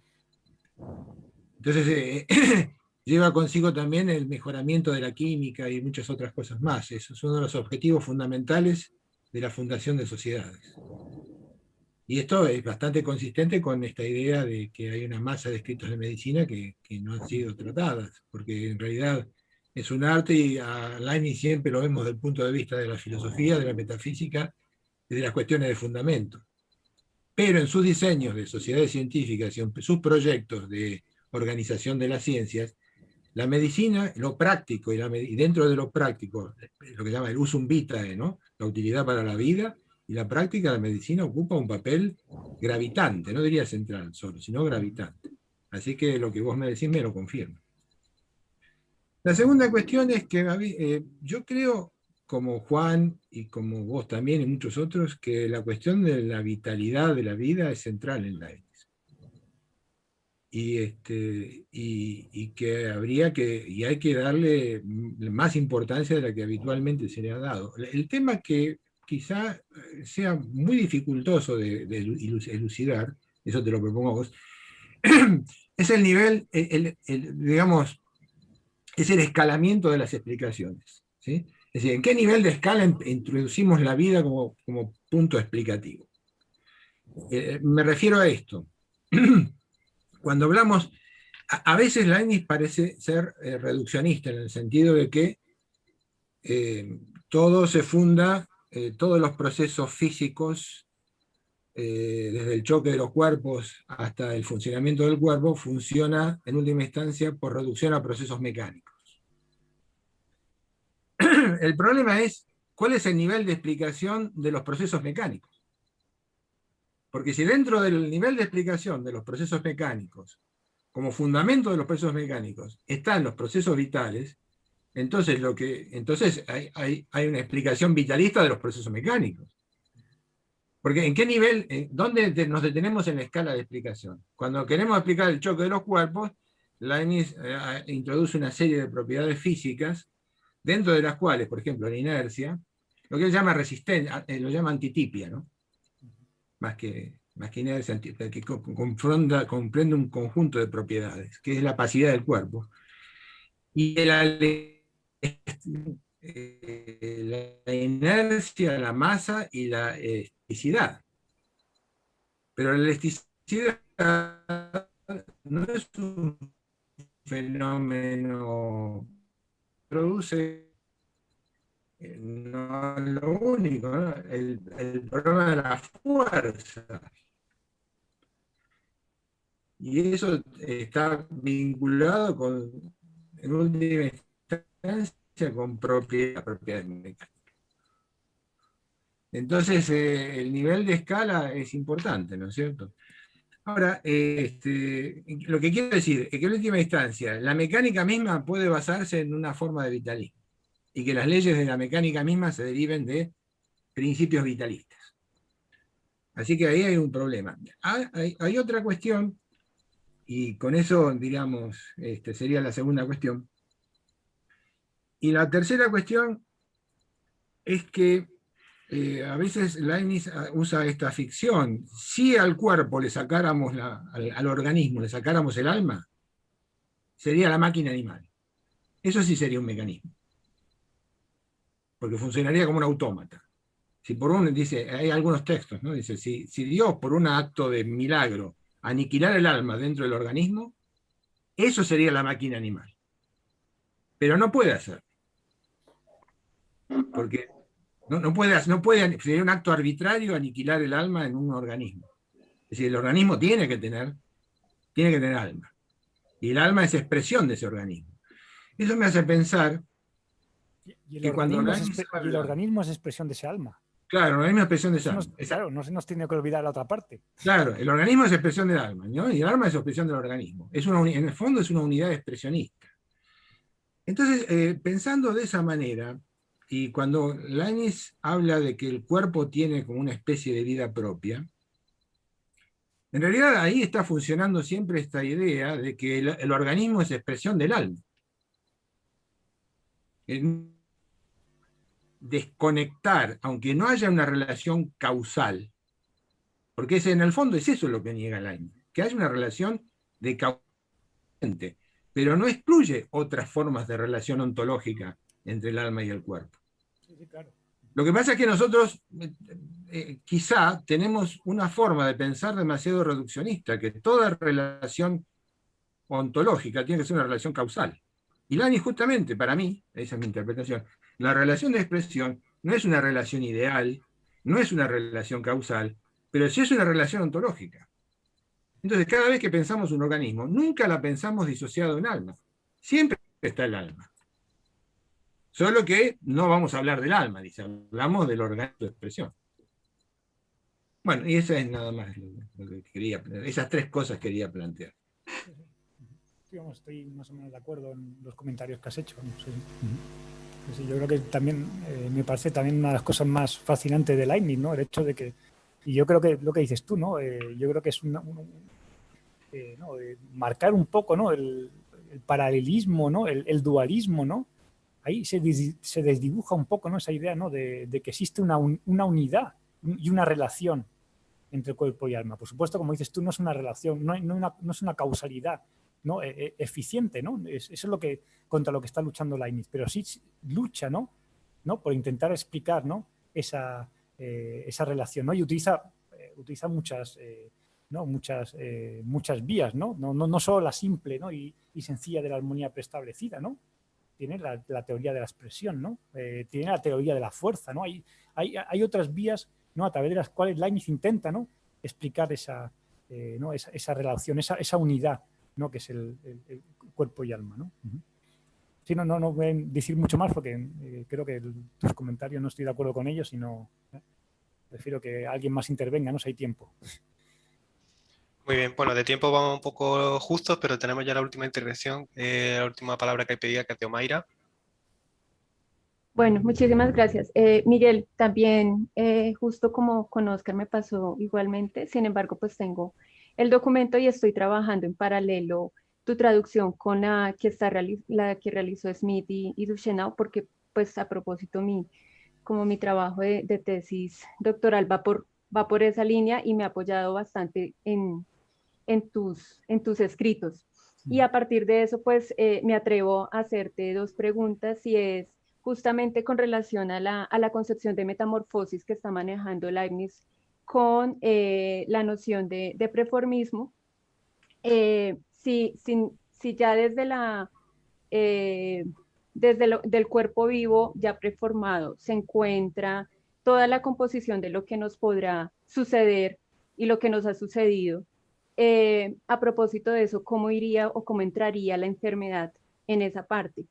Si se entraría, como en algunos momentos se lo asume en la Teodicea, como una anomalía o como una mera dolencia, o si se podría en ese instante establecerse como a propósito de una misma metamorfosis o cambio de nosotros como cuerpos vivos.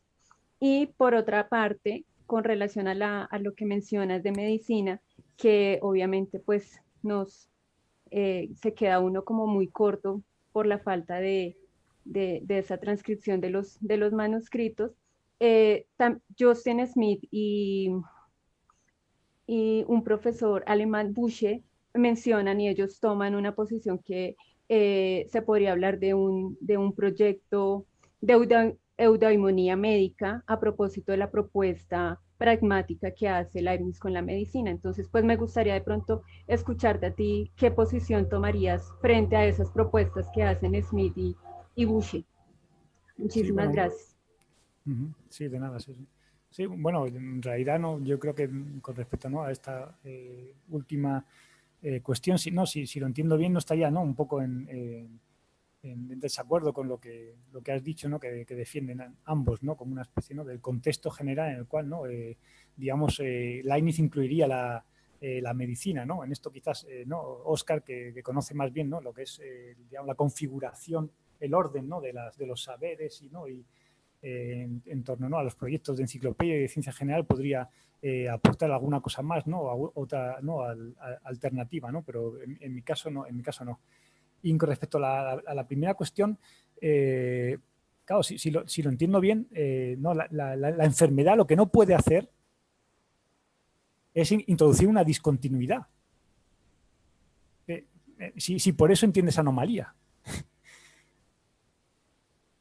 Claro, es un desorden, pero no un desorden dentro del orden, que saca al cuerpo de su estado natural, digamos en términos galénicos. Es decir, aquí yo creo que tendría que estudiar, y además, como tú has dicho, desconocemos la mayor parte de los escritos de la medicina, ¿no? Pero si en principio, ¿no?, decimos que sigue la concepción de la enfermedad y la salud, ¿no?, que establece Galeno, ¿no?, como aquello que pertenece al orden, ¿no?, que es natural al cuerpo, ¿no?, y aquello que no es natural a él, ¿no?, en realidad, ¿no?, la enfermedad como aquello que no es natural al cuerpo, como una especie de desorden, como dices tú, ¿no?, esta anomalía, ¿no? No puede ser algo que procede de la nada, ¿no?, algo que interrumpe el orden, ¿no? Esto problematiza el asunto, está claro, ¿no? Porque, claro, al diluir o a hacer más ambiguo, ¿no?, el límite, ¿no?, hace también, digamos, más confusa la distinción entre salud y enfermedad. Pero ya te digo que yo en principio no,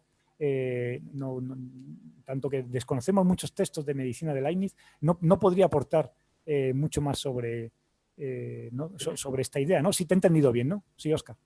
Sí, ¿puedo agregar una cosa? Hay un texto que está traducido, está publicado en Courthold, a lo mejor tiene noticia de ellos, que se llaman Instrucciones ad Red Medicam Pertinentes, que es un pequeño tratado de medicina y sobre la enfermedad. Si lo buscan en Courthold, lo van a encontrar. Es así, tengo el texto, pero no lo tengo digitalizado. Instrucciones ad rem medicam pertinentes. Sí, yo lo tengo listado. Sí. No tengo todos analizados, pero sí es cierto que lo que hay publicado más o menos lo tengo listado. También había que, digamos, se podrían ver ciertas correspondencias, ¿no?, con médicos, con Hoffman o con Michelotti, ¿no?, y echar un vistazo por ahí y recabar también, ¿no?, más información. Pero yo algunas de las que he visto no he conseguido sacar mucho más, ¿no? Pero ya te digo, Mayra, que en este sentido, ¿no?, es posible que tú sepas más que yo. Y ya te digo que no sé exactamente si te he entendido bien cuando me has comentado, ¿no?, el problema de cómo comprender la enfermedad, ¿no?, como anomalía o desorden del cuerpo, ¿no? Si vas un poco más, ¿no? Si te he entendido bien o no. Sí, es que como la propuesta que nos estamos lanzando, ¿sí?, con el profesor Fernando Cardona, que es con el que estoy trabajando la tesis doctoral, es que más allá de poderlo entender como bueno o malo, como una anomalía o como una ausencia de salud, se podría entender que la enfermedad o nosotros ya estamos predispuestos o preformados también para enfermarnos, y que no lo debemos entender eso precisamente como un mal, sino como un proceso de transformación de nosotros como cuerpos vivos, y que en esa medida pues se lanzaría eso a considerarse que ya está dentro de nuestra propia composición de noción completa como sustancias. Estamos yéndonos como por ese camino, tanteando el terreno, obviamente teniendo presente pues que muchos de los documentos médicos o de los documentos que él pudo hablar directamente de la enfermedad pues todavía no están listos. Pero vamos como por ahí, y por eso pues me atrevo a preguntarte, porque como tú estás pues más experto en ese tema, si de pronto nuestra intuición va por buen camino.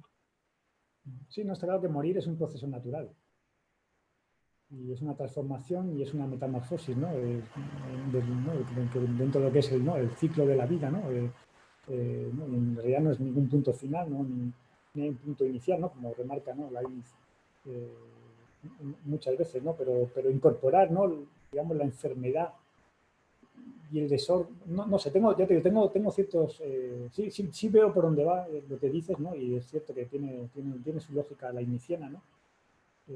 Pero sí, tendría que pensar un poco más en ello, sí. Pero gracias porque creo que es un tema interesante, ¿no? Que merece la pena darle vueltas, ¿no? En un trabajo de investigación, ¿no? Y si todo lo que me puedas pasar sobre ello, sí que estaré encantado de leerlo, ¿no? Y sí, me parece ya una cosa interesante, sí. Ok, muchísimas gracias. Gracias a ti. No podía aportar mucho, sí. Muy bien, pues ya no hay más turno de palabra pedido. Muchas gracias tanto a Miguel como a todos los participantes. Y bueno, pues si Juan quiere intervenir ahora. Solo un último anuncio. Primero recordar que el plazo para la inscripción, para los que no estabais al principio, el plazo para la inscripción en el 4º Congreso Iberoamericano de la red que tendremos en México, el plazo es hasta el 30 de abril. Entonces, quien quiera participar y no haya enviado una ponencia, pues que mande el título y el astra antes del 30 de abril. Y luego recordar también el tema de la Biblioteca Hispánica Leibniz, que eso pues de vez en cuando lo voy diciendo, lo voy repitiendo. Entonces, por favor, las publicaciones que vayáis haciendo, nos mandáis la referencia, ni siquiera hace falta que mandéis el texto si no lo tenéis disponible, pero la referencia sí, para que la vayamos incluyendo en lo que es la base de datos de la Biblioteca Hispánica Leibniz, ¿no? Y luego pues que la vayamos utilizando también. Para nosotros es mucho más difícil ir encontrando las publicaciones que para cada uno mandar la suya, que es simplemente mandar la referencia de la publicación y el texto ya lo buscamos nosotros.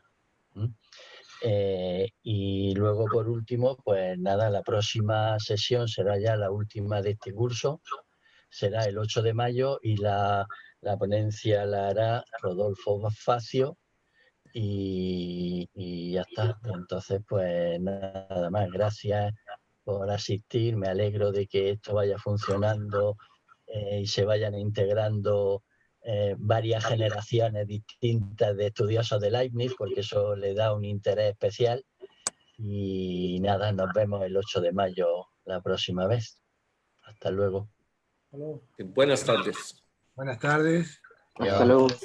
Gracias. Adiós, buenas tardes. Hasta luego. Buenas tardes. Hasta luego.